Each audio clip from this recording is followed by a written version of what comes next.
안녕. 자, 오늘은 우리가 식물의 온도에 대한 이야기를 좀 하겠습니다. 이제 여기 실내잖아요. 일반적으로 실내에 우리가 키울 수 있는 식물들은 열대 지방이나 아열대 지방에서 온, 그렇지 않으면 지중해성 기후, 이제 그리스나 이런 나라죠. 그런 나라에서 온 식물들은 겨울철에 바깥에서 월동이 되지 않기 때문에 우리가 실내에서 재배를 하게 되어 있고요. 그래서 실내 식물들은 일단 따뜻한 온도를 좋아하고, 따뜻한 온도라는 것은 일반적으로 겨울 온도가 마이너스로 가면 안 돼요. 실내 식물들은 따뜻한 온도를 좋아하고, 또 음지성, 좀 햇빛이 좀 덜 받아도 잘 자라는 이런 식물들이 실내에 적합한 식물인데, 일단 저희 집에 변변치 않지만 식물들을 가지고 이야기를 하면, 자, 일반적으로 열대 식물들은 꽃을 피울 때 물을 많이 주냐 아니면 건수, 물을 주지 않느냐에, 그러니까 건기 우기에 따라서 열대 식물들은 꽃이 생겨요. 그런데 우리나라처럼 온대지방 나라들, 개나리, 진달래 이런 아이들을 우리가 실내에서 키우지 않잖아요. 이런 식물들을 실내에서 키우면 절대로 꽃이 피지 않습니다.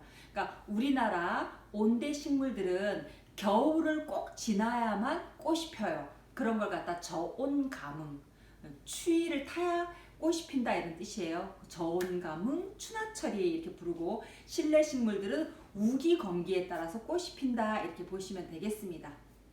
자, 저희 집에 여러 식물들이 있는데, 여기에 아보카도. 자, 아보카도 같은 경우에는 겨울에 마이너스 온도로 내려가면 죽습니다. 그래서 꼭 실내에 키워주셔야 되고요. 그 다음에 그 옆에 있는 포인세치아라고 하는 건데, 포인세치아. 자, 포인세치아 같은 경우에도 아열대 지방, 열대 지방 식물이기 때문에 이것도 겨울에 바깥에 내놓으면 죽습니다. 그 다음에 이쪽에 잠깐 보시면 올리브 나무가 있는데요. 올리브 나무 같은 경우에는 이제 우리나라에서는 이제 실내 반려식물로 많이 키우고 있어요. 공기 정화도 많이 하고, 또 상징적으로 열매라든가 평화를 상징하는데, 그러나 이 올리브 나무는 우리나라에서는 실내에서 많이 재배를 하지만 그리스나 이런 나라들은 실내에서 재배하지 않습니다. 그렇죠? 또 제가 프랑스 파리를 갔더니 파리에도 올리브 나무를 그냥 마당에다 심고 있어요. 파리는 뭐 추워봐야 마이너스 3도 겨울. 그러니까 겨울에 이게 살아날 수 있습니다. 그래서 우리나라 제주도라든가 남해 지방 정도는 이런 올리브 나무를 꼭 실내에서 키우지 않아도 어느 정도 재배가 가능하다 이렇게 볼 수 있겠고요.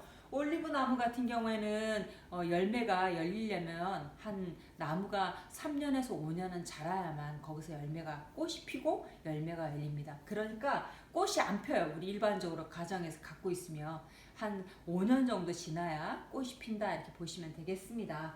자, 그 다음에 여기 이제 뒤에 보시면, 자, 로즈마리 한번 찍어주시겠어요? 자, 로즈마리 같은 경우에도 지중해성 기후에서 잘 자라는 식물이고, 이것도 제주도나 이런 곳에서는 얼마든지 월동이 가능하지만 우리 서울 중부지방은 월동이 불가능하기 때문에 실내에서 키우는 대표적인 식물입니다. 또 그 옆에 보면 호랑가시 나무라고 있어요. 이건 우리나라의 굉장히 유명한 식물이고, 우리나라가 원산지를 이루는 식물입니다. 이거는 남부지방에서 자생하는 식물이기 때문에 이것도 서울이나 경기도, 인천 이런 지역에서 키울 때는 실내에서 키워야 되겠죠. 지금 여기 앞에 창가에 쪼르륵 있는 아이들은 햇빛을 아주 좋아하는 아이들이고요. 제가 다음에 햇빛 얘기할 때 하도록 하겠습니다. 자, 그 다음에 그 중에서도 이제 그나마 추위에 괜찮다 그런 아이들은 요 난 같은 경우에는 실내에서 많이 키웁니다. 바다가 이렇게 끼고 있는 산에 요 난들이 많이 자랍니다.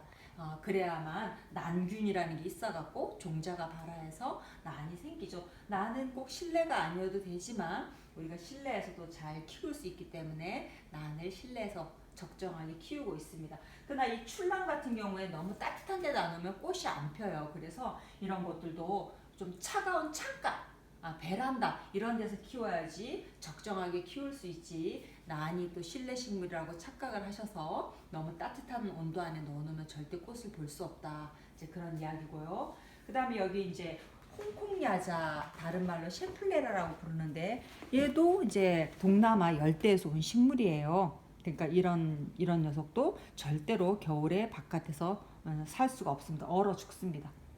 상당히 이제 그 추위에 강한 식물 중에 하나입니다. 그래서 아라우카리아 같은 경우에는 이 이제 중부지방에서 물론 바깥에서 월동하지 않습니다. 그래도 상당히 추위에 강한 침엽수이지만 아라우카리아의 매력은 이제 온도보다 더 중요한 게 광이에요. 광이 실내인데 이런 침엽수가 실내에서 자라는 독특한 케이스입니다.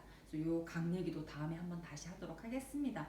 그래서 우리가 온대 지방에서 자라는 식물도 실내에서 키울 수 있고 열대나 아열대 지방에서 자라는 식물도 실내에서 키울 수 있습니다.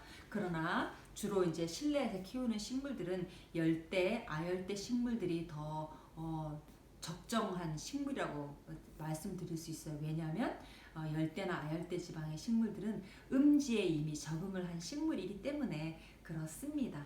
자, 그리고 우리가 실내에서 키우게 되면 아까도 말씀드렸지만 온도가 이게 따뜻해야만 꽃을 피우냐 아니면 뭐 이렇게 이제 이야기하는데 절대 그렇지 않다. 열대 식물들은 꽃을 피우려면 우기, 건기를 어느 정도 이렇게 지나야 꽃이 피는 경우가 많고 또 그렇지 않으면 뭐 온도가 따뜻하면 또 꽃이 피겠죠. 그러나 우리 온대지방 식물은 그런 것들이 꽃을 피우려면 꼭 창가에 좀 차가운 데 이렇게 두셔야 겨울에 두셔야 한 5년 정도 지났을 때 꽃이 핀다 이렇게 생각하시면 되겠습니다. 자, 오늘은 식물의 온도 이야기에 대하여 이야기를 드렸습니다. 여러분 재미있는 시간 되셨죠? 또 다음에 만나요.